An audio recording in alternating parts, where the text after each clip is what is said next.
vient d'apprendre les étapes de la respiration cellulaire, à savoir la glycolyse, à savoir le cycle de Krebs ou bien le cycle citrique. La troisième étape de la respiration cellulaire, que je vais la nommer, c'est la chaîne respiratoire ou bien la chaîne de transport des électrons. Si vous tombez sur ce terme-là dans l'examen, qu'est-ce que vous pouvez vous dire au prof? Donc, c'est très facile, c'est simple. La chaîne respiratoire, c'est quoi? Elle est constituée d'un ensemble complexe de protéines. Ok, c'est tout un ensemble de protéines de la membrane interne mitochondriale des cellules eucaryotes. Ça, c'est la première définition que vous pouvez donner. Deuxième définition que vous pouvez aussi, c'est quoi la chaîne respiratoire? Elle correspond à une association de complexes protéiques. C'est quoi ces complexes protéiques? Ce sont des transporteurs des électrons et de protons. Mais où sont-ils? Ils se situent où? Ils sont présents où? Ils sont présents au sein de la membrane interne de la mitochondrie. Donc ça, c'est la chaîne respiratoire. Un autre terme que vous pouvez recevoir, c'est l'oxydation respiratoire.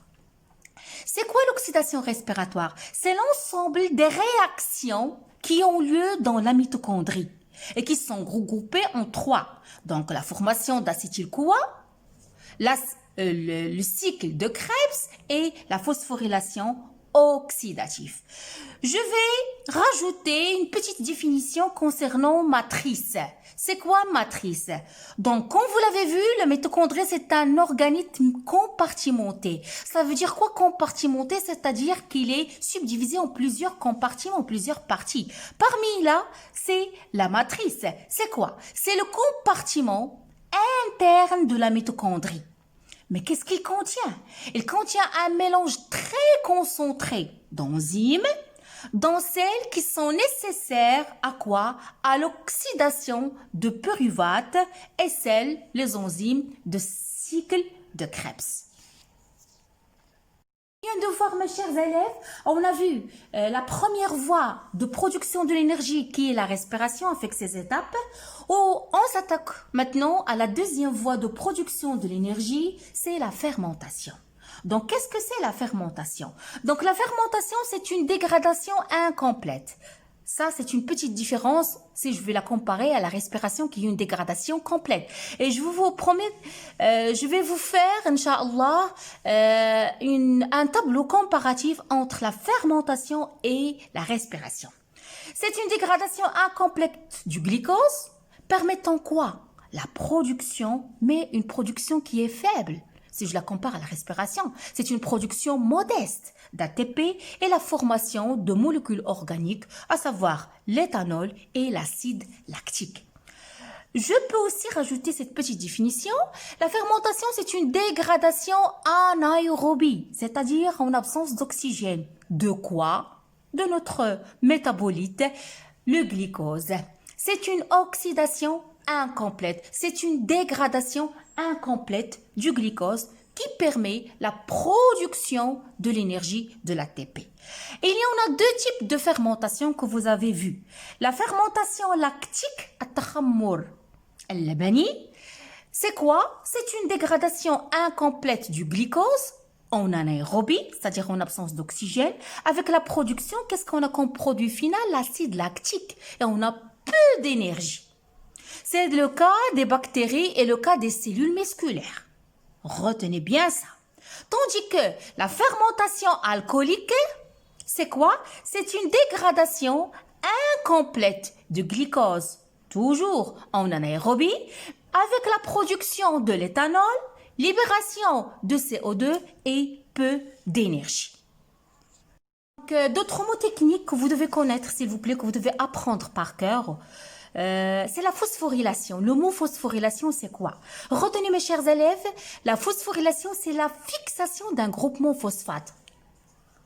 Phospho, c'est-à-dire phosphate. Phosphorylation, la fixation d'un groupement phosphate. Qu'est-ce que c'est la phosphorylation oxydative? C'est la formation de l'ATP au niveau de la chaîne respiratoire. Grâce à quoi? Grâce à la chaîne, à l'énergie produite par le transfert des électrons de substrat vers l'oxygène.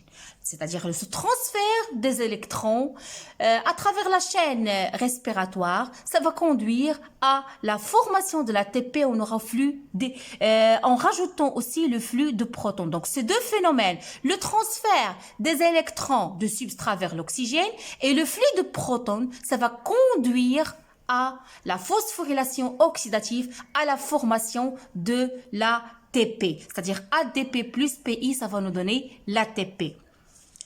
L'oxydation respiratoire. L'oxydation respiratoire, c'est le flux des électrons, c'est le flux des électrons et des protons depuis le couple NADH2, NAD+, ou FADH2, FAD, jusqu'à le couple O2, H2O.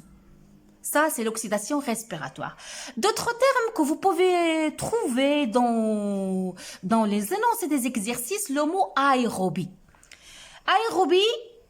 Aérobiose, c'est-à-dire désigne un milieu pourvu de dioxygène, c'est-à-dire qu'il y a l'oxygène, ou un organisme dont le métabolisme, il exige l'oxygène. C'est-à-dire, cet organisme, il vit dépend de l'oxygène. C'est ça ce que signifie aérobie, aérobiose. Le contraire de aérobie, c'est anaérobie, c'est anaérobiose. Ça désigne un milieu qui est dépourvu de dioxygène. Il n'y a pas d'oxygène. Ou bien un organisme dont le métabolisme n'exige pas de dioxygène, voire il exige son absence. Donc, ma capsule touche à sa fin, mes chers élèves, les bac 2. J'espère que j'étais utile pour vous, que je vous ai présenté. Je vais vous faciliter un petit peu la tâche. Donc, n'hésitez pas à me poser des questions si vous avez besoin. Donc, je vous promets, la prochaine capsule, je vais consacrer un petit résumé de tout ce qui est dans le cours, sous forme de schéma ou bien sous forme de tableau pour vous faciliter la tâche. Je vous souhaite bonne chance pour l'examen. Abonnez-vous à ma chaîne. Laissez-moi des likes et des commentaires. À la prochaine.